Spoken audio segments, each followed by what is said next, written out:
सुप्रभात। आज मैं शालिनी आपको सिल्वर वेडिंग कहानी आगे से समझा रही हूँ। पिछले वीडियो में मैंने आपको किशनदा के बारे में बताया और यशोधर बाबू ने किस तरह किशनदा को अपना आदर्श माना, इसके बारे में बताया। यशोधर बाबू किशनदा को घर और दफ्तर में विभिन्न रूपों में देखते हैं, लेकिन किशनदा की जो छवि उनके मन में बसी हुई है वह सुबह की सैर को निकले किशनदा की ही है। कुर्ते पजामे के ऊपर ऊनी ड्रेसिंग गाउन, सिर पर गोल विलायती टोपी और पाँव में देसी खड़ाऊ धारण किए हुए, हाथ में एक छड़ी लिए हुए उन्हें वही छवि दिखाई देती है। जब तक किशनदा दिल्ली में रहे तब तक यशोधर बाबू ने उनके पट शिष्य की भूमिका निभाई।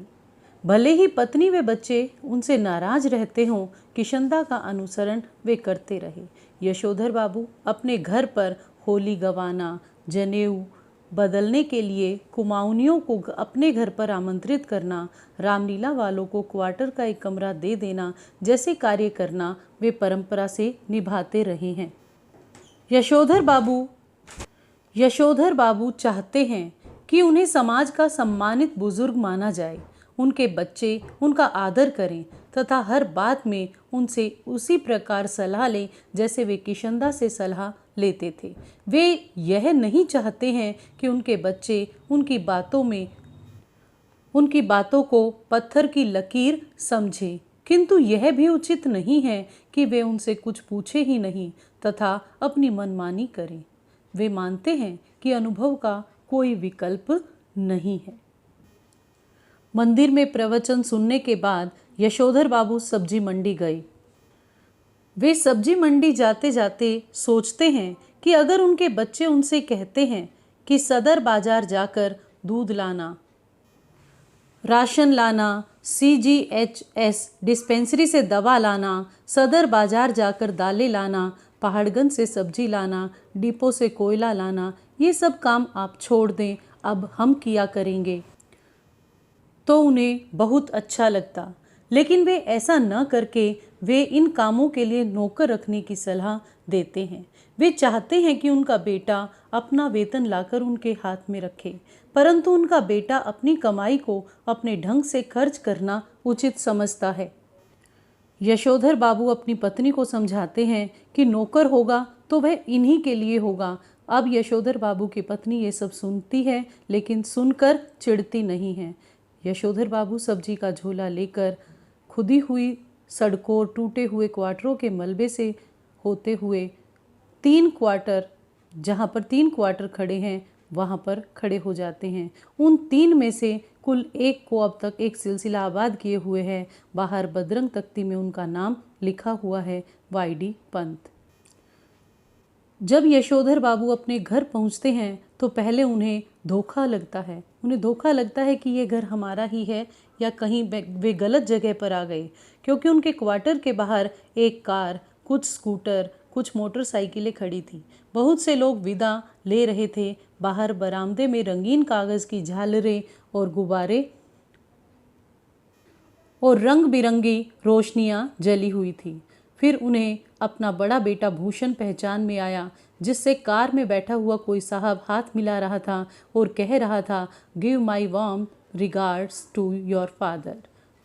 उसी समय उन्हें बरामदे में खड़ी हुई अपनी पत्नी और बेटी दिखाई दी, जो कुछ मेम साहबों को विदा कर रही थी। उनकी लड़की ने जीन्स और बगैर बाह का टॉप पहना हुआ था। उनकी पत्नी ने होठों पर लाली और बालों में खिजाब लगाया हुआ था। यह सब यशोधर बाबू को समहाउ इम्प्रॉपर ही मालूम होता है। यशोधर बाबू अपने घर के बाहर अजनबी लोगों की भीड़ देख करके कुछ देर अंधेरे में घर के बाहर ही खड़े रहे। जब कार वाले लोग चले गए तब वे चुपके से अंदर पहुँचे। अंदर पहुंचते ही उनके बड़े बेटे ने झिड़की सुनाई, बब्बा आप भी हद करते हैं, सिल्वर वेडिंग के दिन भी 8:30 बजे घर आ रहे हैं, अभी तक मेरे बॉस आपकी राह देख रहे थे। यशोधर बाबू ने शर्मीली सी हंसी हंस दी और पूछा कि हम लोगों में कब से ये सिल्वर वेडिंग होने लगी है।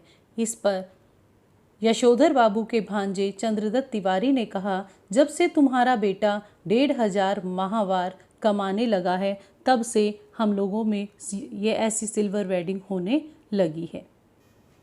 हालांकि यशोधर बाबू को अपने बच्चों के तौर तरीके पसंद नहीं थे, परंतु वे अपने बच्चों की तरक्की से मन के किसी कोने में गर्व भी महसूस करते हैं। अपने स्वभाव के अनुसार उन्हें अपनी सिल्वर वेडिंग की यह पार्टी समहाउ इम्प्रॉपर लगती है। उन्हें अपने विवाह की 25वीं वर्षगांठ पर केक, 4 तरह की मिठाई, 4 तरह की नमकीन, फल, कोल्ड ड्रिंक्स, चाय, ये सभी पदार्थ अच्छे नहीं लगते, लेकिन उन्हें इस बात की खुशी होती है कि जिस यशोधर बाबू के विवाह के समय भी इतनी धूमधाम नहीं थी, आज उसकी सिल्वर वेडिंग पर बच्चों ने इतनी धूमधाम से इतनी भव्य पार्टी का आयोजन किया है। तभी गिरीश उन्हें बताता है कि आज सुबह सुबह ही उन्हें याद आया कि आज उनके पिता की आज यशोधर जी की 25वीं सालगिरह है और उन्होंने दफ्तर में फ़ोन भी किया, लेकिन जब दफ्तर में उन्होंने फ़ोन नहीं उठाया तब उन्होंने भूषण के पास फ़ोन किया और भूषण ने कहा कि आप शाम को आ जाइए, पार्टी करते हैं। गिरीश यशोधर बाबू की पत्नी का चचेरा भाई है और बड़ी कंपनी में मार्केटिंग मैनेजर है। इन्होंने ही यशोधर बाबू को नौकरी दिलवाई थी। उन्हें लगता है कि इसी ने यशोधर जी को लगता है कि इसने ही भूषण को बिगाड़ दिया है। फिर पार्टी में भूषण अपने मित्रों से यशोधर बाबू का परिचय कराना शुरू करता है। उनकी many happy returns of the day का थैंक यू कहकर जवाब देते हुए जिन लोगों का पहले नाम बता दिया गया हो उनकी ओर वाईडी पंत, होम मिनिस्ट्री, भूषण्स फादर कहकर स्वयं हाथ बढ़ाते।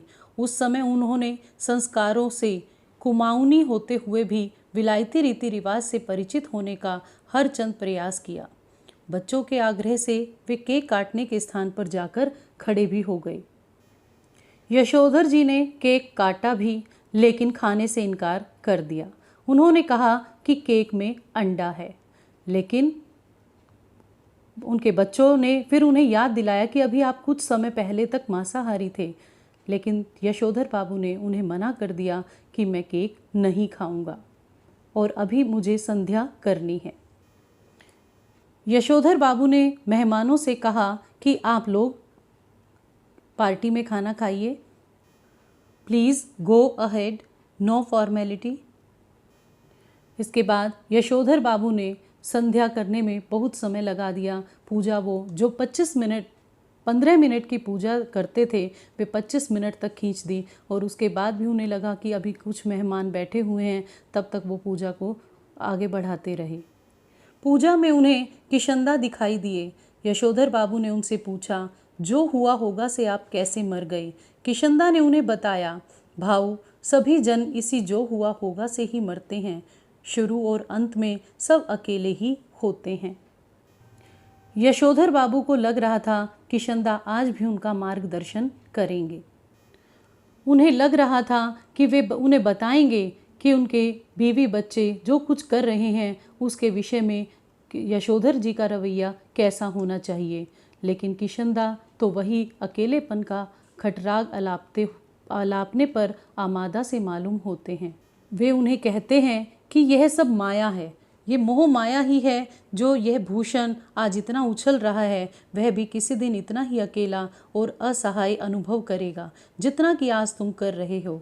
इतने में ही उनकी पत्नी वहाँ आ जाती है और यशोधर जी अपनी पत्नी से रिश्तेदारों के चले जाने की बात मालूम करते हैं कि कौन कौन यहाँ पर अभी रुका हुआ है। यशोधर बाबू फिर अपना गमछा पहनकर बैठक में ही आ जाते हैं। उनका गमछा पहनकर आना उनकी बेटी को अच्छा नहीं लगता। बेटी के इस बारे में टोकने पर उन्होंने उसकी जीन्स पर व्यंग्य करते हुए कहा कि उन्हें तो गमछे में ही अच्छा महसूस होता है। बच्चों ने यशोधर बाबू से जब पार्टी में उनको मिले उपहार खोलने को कहा तो उन्होंने कहा कि वे ही उन्हें खोलें और इस्तेमाल करें।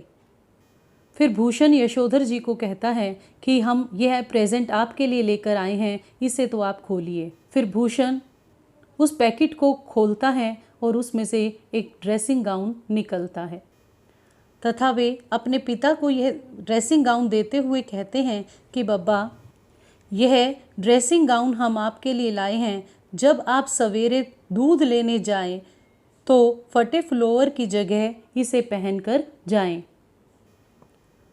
इतनी देर में उनकी बेटी पिता का कुर्ता पजामा उठा लाई कि इसे पहनकर गाउन पहन ले। थोड़ा सा ना नुकर करने के बाद यशोधर जी ने इस आग्रह की रक्षा कर ली। गाउन का शेष कसते हुए उन्होंने कहा, अच्छा तो यह ठहरा ड्रेसिंग गाउन। उन्होंने कहा और उनकी आंखों की कोर में जरा सी नमी चमक गई। यह कहना मुश्किल है कि इस घड़ी में यशोधर जी को यह बात चुभ गई कि उनका बेटा यह कह रहा है कि आप सवेरे ड्रेसिंग गाउन पहनकर दूध लेने जाया करें। वह यह नहीं कह रहा कि दूध मैं ला दिया करूँगा, या कि इस गाउन को पहनकर उनके अंगों में वह किशंदा उतर आया है जिसकी मौत जो हुआ होगा से हुई होगी। इस प्रकार इस कहानी में पीढ़ी अंतराल को उजागर किया हुआ है। इसी के साथ सिल्वर वेडिंग कहानी समाप्त हुई। धन्यवाद।